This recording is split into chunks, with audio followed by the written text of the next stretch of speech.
అనంతగిరి కొండల మధ్యలో పద్మనాభ స్వామి వారి ఆలయం. ఈ ఆలయం వెనుక గోపురం నుంచి వెళ్తే మొత్తం అటవీ ప్రాంతం. అక్కడ మూసీ నది జన్మస్థలం ఉంది, చూపిస్తా రండి.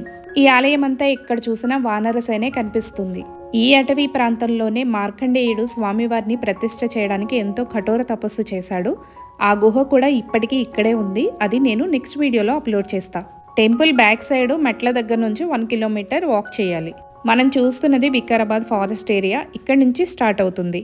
ఫారెస్ట్ డిపార్ట్మెంట్ వాళ్ళు ఎంట్రన్స్ గేట్ దగ్గర ఒక బోర్డు పెట్టారు. ఇక్కడ చూడవలసిన లొకేషన్స్ అన్ని ఆ బోర్డు పైన ఉంటాయి. ఈ వికారాబాద్ ఫారెస్ట్ లో చూడవలసిన ప్లేసెస్ కోసం ఫారెస్ట్ డిపార్ట్మెంట్ ఈచ్ పర్సన్ కి 20 రూపీస్ ఛార్జ్ చేస్తుంది. టికెట్ తీసుకున్నప్పుడే మనకి కుడివైపున మూసీ నది జన్మస్థలం కనిపిస్తుంది. ఈ మూసీ నదిని మొదటిగా ముచ్చుకుంద నది అని కూడా పిలిచేవారు. ఈ అనంతగిరి కొండల్లో పుట్టిన మూసీ నది హైదరాబాద్ మీదుగా 240 కిలోమీటర్లు ప్రవహించి వజీరాబాద్ సమీపంలో నల్గొండ జిల్లాలో కృష్ణా నదిలో కలుస్తుంది.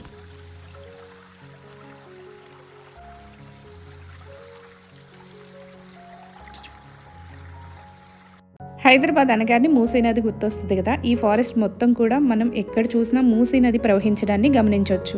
కొండల నడుమ సవళ్లు చేస్తూ మూసీ నది ఎంత చక్కగా ప్రవహిస్తుందో ఇక్కడ నిశ్శబ్దంగా ఉన్న ఈ వాతావరణంలో మూసీ నది సవళ్లు చక్కగా వినిపిస్తున్నాయి. చాలా మూవీస్ లో ఈ వికారాబాద్ ఫారెస్ట్ కనిపిస్తూ ఉంటుంది. ఇక్కడ మూవీ షూటింగ్స్ ఎక్కువగా జరుగుతూ ఉంటాయి. అండ్ ఈ ఫారెస్ట్ లో మెడిసినల్ ప్లాంట్స్ కూడా చాలా ఎక్కువగా ఉంటాయి. ఇక్కడ బర్డ్స్ వ్యూ పాయింట్ ఉంటుంది. డిఫరెంట్ బర్డ్ సౌండ్స్ వినొచ్చు. ఇంకా ఇక్కడ గ్రాస్ ల్యాండ్ కూడా చాలా స్పెషల్. ఇక్కడ 100 years ప్లస్ ఉన్న ట్రీస్ చాలానే ఉన్నాయి. ఈ మ్యాంగో ట్రీ చూడండి ఎంత పెద్దగా ఉందో. ఈ వికారాబాద్ ఫారెస్ట్ చేరుకోవాలంటే Hyderabad to Vikarabad 80 kilometres distance, 2 hours journey పడుతుంది.